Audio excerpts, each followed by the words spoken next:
Max Gorlin, Melbourne Football Club. You're listening to the Coaches Panel. This is Nat Fyfe from the Fremantle Footy Club. Trent Cotchin from the Richmond Footy Club. Scott Pendlebury from the Collingwood Football Club. You're listening to the Coaches Panel. Patrick Cooch from the Carlton Footy Club. It's Rory Sloane here from the Adelaide Crows. This is Tom Mitchell. You're listening to the Coaches Panel.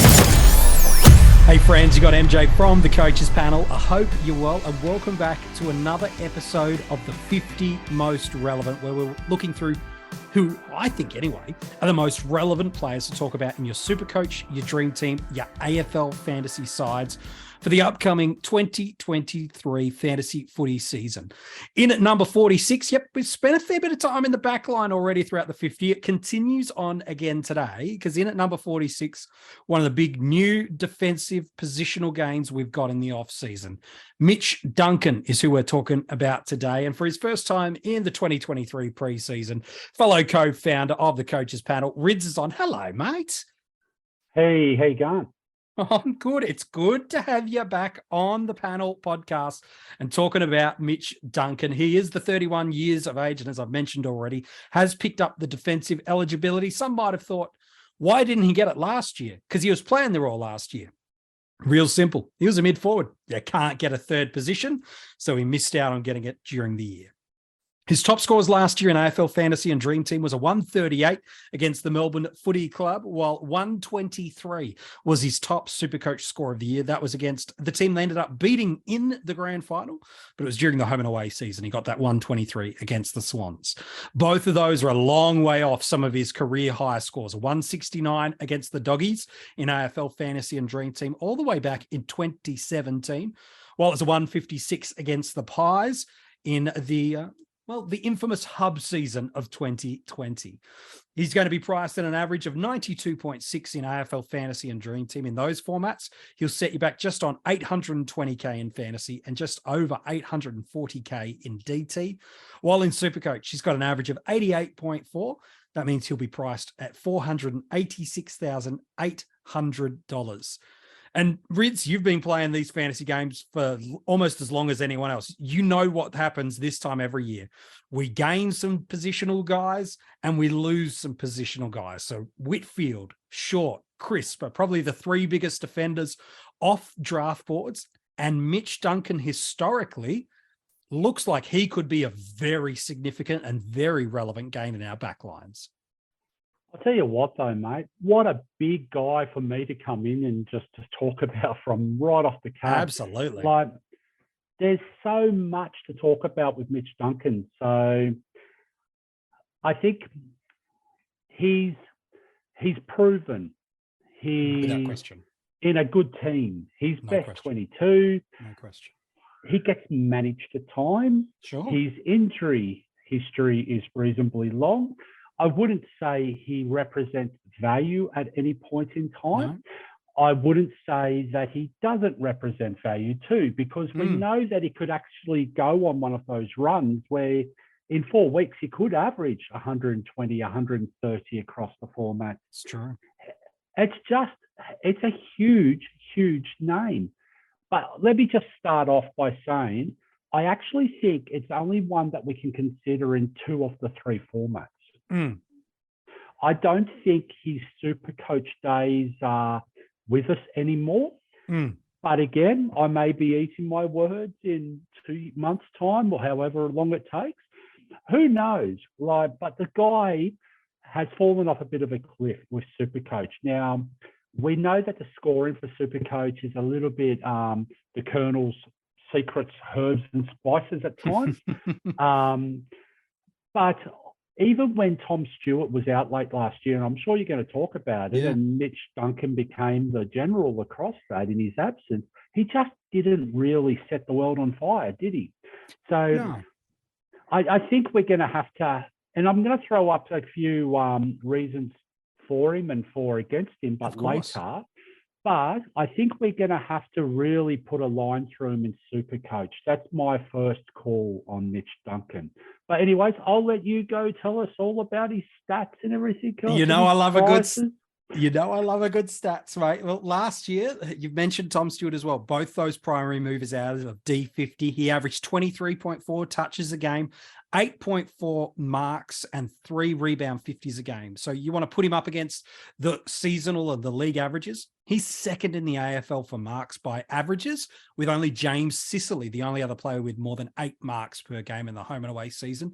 And he ranked 14th in the league for uncontested possessions. That's purely work rate and game style of the Cats, is where he's able to get those easy open spaced marks, create uncontested opportunities for him, but also then move the ball forward, rebounding out of D50 and pushing the ball up the famous Cardinia Park wings. From a fantasy perspective, last year, he averaged the 92.5 across the season, 6 tons, including a 124 and a 138. So while he's lost some of that ceiling that Rids has talked about, it still does rear its head every now and then.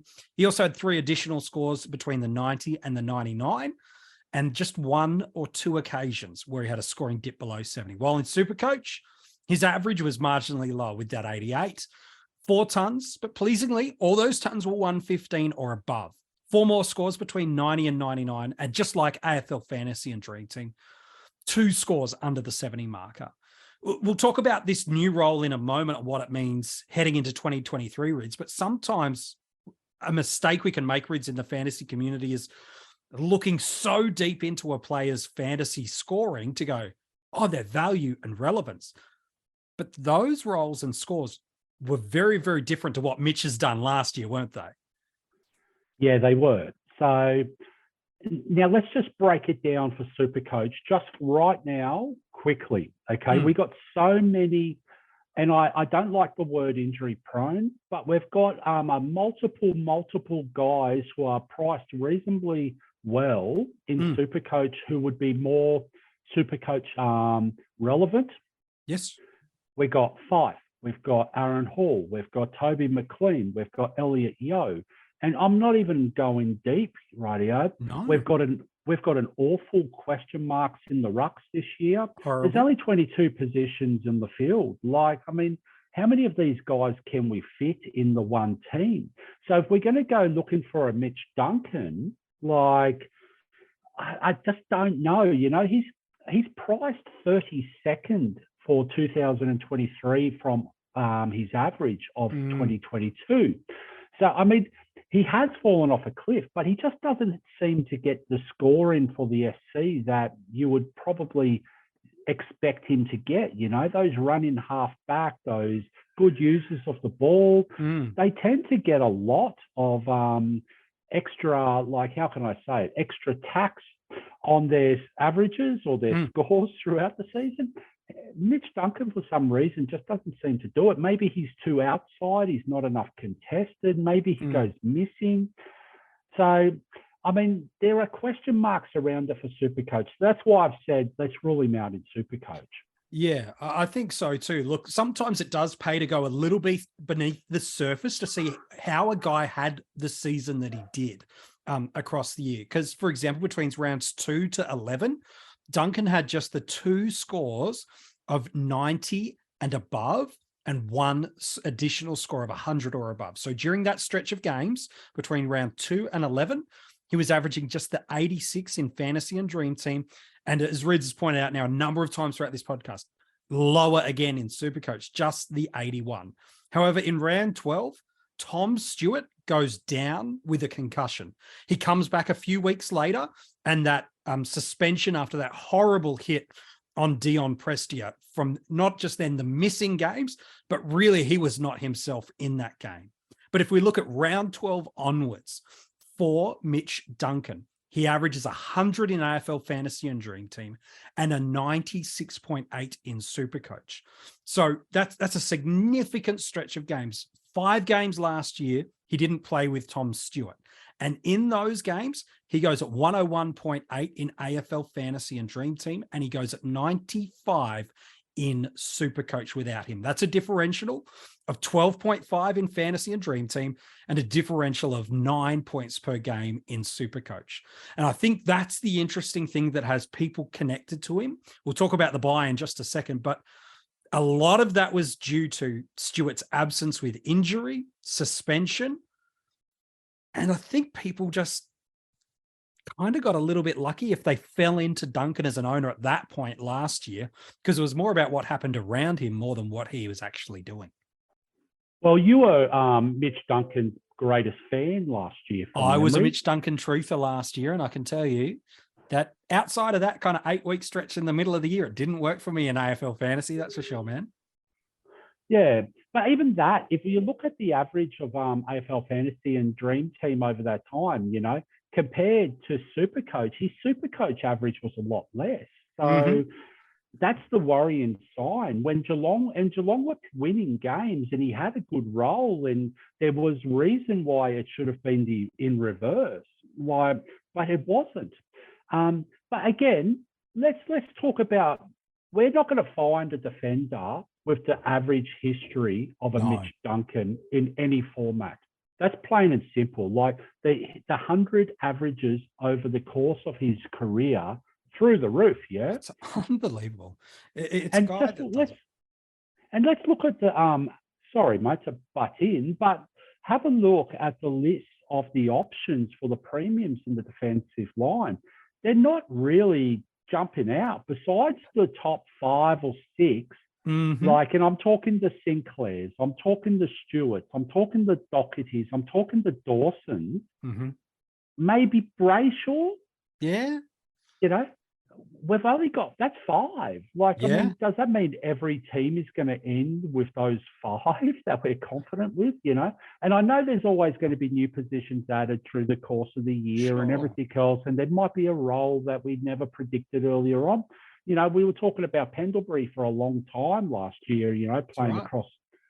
So, I mean, we just don't know if someone just jumps out of nowhere, but that doesn't really fill you with confidence. Yeah, you've got 4 or 5 that you can actually trust. Otherwise, you've got Sicily. I mean, and like, he had an outstanding year last year, but I mean, his history of suspension's been a hothead. He's a hot and cold, like, you know.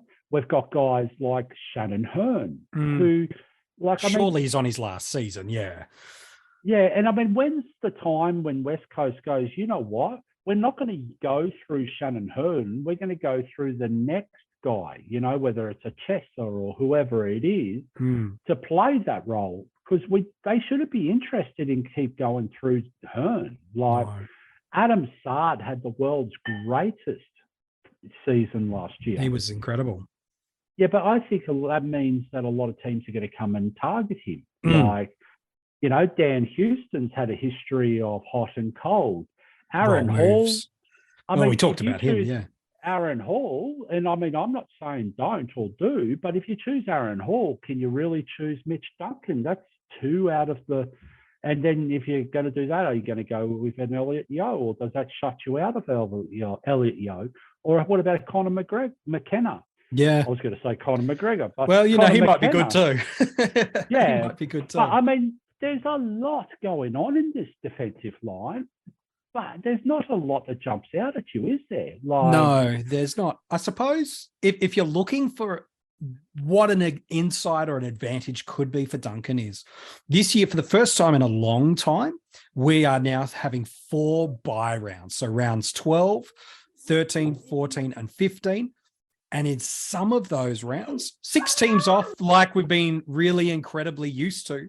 Whereas this year, it does kind of go back to when Port Adelaide were playing their games in China against a variety of different teams, where they would have a separate bye round. And so this year, Gold Coast and Geelong are the only team on the multi-bye round of round 13. Now, the reason this could be really important is at time of recording, we don't have confirmation yet on how the formats will handle this. Will it be a standard best 22 and you've just got to roll these guys on the bench? Or does this become a best 18 scenario? For a reference point, it used to just be a best 22 when Port Adelaide would play against whoever in China. But if you've played fantasy back those days, you knew how important these players were in getting you through your multi-bye rounds, because you had a premium playing every single week when others were struggling to get to 18, where they were counting cows desperately and banking for 80s. So I suppose an advantage for someone like a Duncan that might be a reason to go for him is they look at that bye structure and go, oh, depending on what the formats do here, he could really get me out of a jam for that 4-week chunk of games. Yeah, and I think that's 100% accurate. Like, so, I mean, is it going to be the worst case scenario that if teams start like or have Stewart and Duncan through those bye? Like, I mean, that will absolutely, if it's a best 18 situation, and I'm not saying it is, I don't know, I have no idea. But if it is, that's going to help greatly, like through the bye rounds, like the other bye rounds. So this is, and you're pretty much getting the best defender on history of average in your team from word go. And we say it week in, week out, don't we? The injury prone guys, the injury history guys, they're the guys that you want to start with. You don't want to trade into them because it makes it really, really worrying. Because I can guarantee you now, you trade into a guy like Mitch Duncan, you're really going to put yourself, the risk is through the roof because you're going to trade into when he's going to get managed, when he's going to have an injury, and I mean, Geelong, let's look at Geelong as well. This is where it's even going to become more intriguing. They've picked up Bruin, they've picked up Ollie Henry, they've picked up Bose, they've picked up, they've got a lot more depth in what they did last year in a premiership year. So there's no reason why they wouldn't be using that depth and managing these older types, the Dangerfields, the Duncans, and a few others, to get through to the finals, because I can't see them missing finals unless something absolutely goes wrong. And I think they're going to be cemented in finals for a very long time. So this is why you want to get them from the round one and go, you know what, I'm just going to stick with him until it happens. It's probably inevitable that it's going to happen. Sure. We all know Chris Scott's the anti-fantasy guy. He always does a laid out every week. He always manages these relevant guys. And I mean, that's probably a little bit of a reason why people probably won't start with him. Absolutely. But guess what? That means he's going to be more of a pod and more of a unique. And if you are absolutely wanting to get off a flyer, why not get the guy with the best history of average, with potentially, the best ceiling in the back line? I mean, it's just ridiculous. Like, I mean, the way that you can juggle this, so anyways, I'm not going to talk it up too much. I'm not going to talk it down too much, but it's really the most intriguing player. And I think outside of Aaron Hall in the defensive line, those two just scream to me. Like, if they stay on the park, wow, we could be looking at number 1 and number 2 for the average for the year, couldn't we? In defensive line. Depending on the format, absolutely. Look, as a reference point, we're talking about the start of the year. This is the first 8 weeks of games for Geelong. Collingwood, Carlton, Gold Coast, Hawthorn, West Coast, Sydney, Essendon, and Adelaide. For a premiership team, that's a really nice run, not just in terms of victories that can go there, but for fantasy opponents in terms of how they play that back line, the way they allow defensive units to line up and move the ball freely. Right at the top of the episode, I talked about Mitch Duncan. What are the things that he does elite in the AFL by ranks? Number 2, for marks, most of them uncontested. Top 15 in the league for uncontested possessions. If Geelong are in control of the game, that is where you want people like Mitch Duncan, because that's where the fantasy points pop. Look, he might not be for everyone, and Supercoach is probably not the one for him at the moment, although some variables could change. We saw Tom Stewart goes out last year. Duncan pops up right towards kind of the underneath of the top level of our defenders. And that's all it takes again is Geelong to go, you know what? We're going to move through Duncan this year. And he now, as Rids has said a few times, could become one of the best defensive options for us in salary caps formats for 2023. Draft day is interesting to me, though, Rids, where he goes on draft days across the formats. He's a top 10 defender based on averages of what he's done last year. And you've mentioned a few names there, the Doherty, the Dawson, the Sinclair, the Stewart. On draft day, he could go anywhere from the 5th or 6th defender off the board in AFL Fantasy and Dream Team formats, right through to 10th, 11th, or 12th defender on the board. It's a very interesting group beneath that top first tier. So there's also a world in draft days where you could possibly handcuff a Duncan and a Hall. So on any given week, if they both play, you could be looking at your top two defenders for that week on any given week. And I mean, that's not talking it up. That's just the way it is. So on draft day, it's going to come down to your team strategy. Who are you going to go? Do you want your safer, more secured defensive premium, and then throw in some of these high-end, more risk, volatile? Because like if you look at the defensive lines, guys like Witherden, there's another one that jumps out. Lloyd, there's a few of these guys that are floating around that seem to have that sort of ceiling for them. So I think on draft day though, he's probably going to end up falling down to your D2, D3 position. But I don't think you actually jump on your D2 or D3 until later in your drafts. Like, it's just not the year for defense for me in the drafts. Yeah, I don't know. It's a weird... What's your feeling? Yeah, I think in AFL Fantasy and Dream Team formats, and we can talk about Supercoach in a second, I still think people will pick him as their D1 and will jump earlier than they should for a guy of what he could. Now, again, we've just talked up about the positives of it, but I can see people going, he's a name, he's a 90 guy. I'm going to jump on and get my D1 in like the 5th round. But I think that's also being influenced by how people are trying to balance out that forward structure too. So I think in those formats, people will still jump very early on Duncan. In Supercoach, I think you're right. I think a Supercoach, a D2, maybe even a D3 is probably about right because he's priced around that. I don't know. I just think in DT and AF, if you're going that early, like in those earlier picks, those first 5 or 6 picks, in the round, I just wouldn't go there. I just don't feel like I've got enough confidence in a draft day that he's going to be there for any week later in the season, especially when finals come around, and that he's has a history of going down mid-game as well, which is always good in draft games because you can always put that 25% or 30% game time.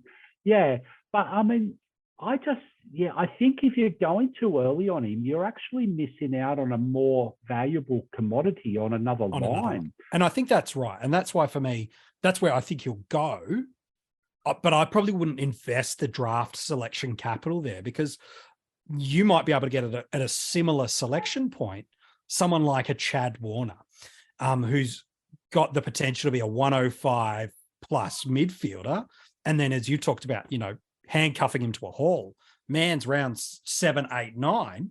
I'll pick up my D1, D2 and get the high ceiling capacity defender there and then just get some safer options in the back line later on. Because there's always, we say it every year in drafts, there's always guys in the player pool in the forward and the defensive line that you can jag a 70 just about every single week. Getting a midfielder that can go 90 plus, they're really hard to find out of the waiver wire and the player pool every single week. So I think you're right. I think he'll go earlier than he should on draft day. But if things go his way, owners will feel validated. But for me, I probably wouldn't pick him where his kind of ADP will land him. Let's kind of put it that way. And I think the main thing with planning for the draft is plan for the finals. Don't plan for the round 1 to 5, plan for the finals. So if you are going to go in, there's no problems with going in, but you're going to have a deeper bench, same situation with an Aaron Hall. You need to have a deeper bench and you might have to have a deeper say D2 through to D5. So that way, then you're not losing too much. And there is a little bit of value in the defense lines too. So guys like McGrath, Ellis, Himmelberg, Atkins, there's a whole heap of guys that are probably going to slide to later. and will fit in D3, D4. But if you're going to plan that, you just need to go, you know what? I need to go one deeper in the defensive line if I do want to go in. And I need to make sure that I've got a bit of flexibility there. That's all. Yeah, some good advice from you, mate. Hey, Rids, it's great to have you back on the podcast for your 2023 fantasy footy season. Too easy, mate. And no doubt you'll be hearing a little bit more from me. Oh, we'll definitely be getting you back plenty throughout the 50 most relevant and this entirety of the season to come. If you want to go and read the article, you can go and check it out at coachespanel.tv. All the players revealed so far. Not only can you go back and listen to the podcast where you're listening to this, but at coachespanel.tv, all the links for every player revealed so far. In just over 30 seconds, I'm going to give you a clue to tell you who's coming in at number 45 in the 50 most relevant. But if you are loving these podcasts, make sure you become a Patreon for just a couple of bucks a month. It helps support the Coaches Panel do what we do. You get some bonus content, exclusive access to a bunch of other stuff, and it also just helps us continue on. And you get some sneaky little rewards, like I said. You can also make sure you leave a nice 5-star rating and review wherever you're getting this podcast so that others can hear about the Coaches Panel. So, number 45, we're officially into the mid-teens tomorrow in the 50 most relevant. He was just a handful of years ago. He was the breakout star that everybody was on. But his stars faded for a couple of years. But his 2023, where he rises from the ashes. His club need him to, and maybe for his own fantasy sake and his own AFL career's sake, he needs to reemerge in 2023. The fact that he's in the 50 most relevant means, we got to talk about him tomorrow.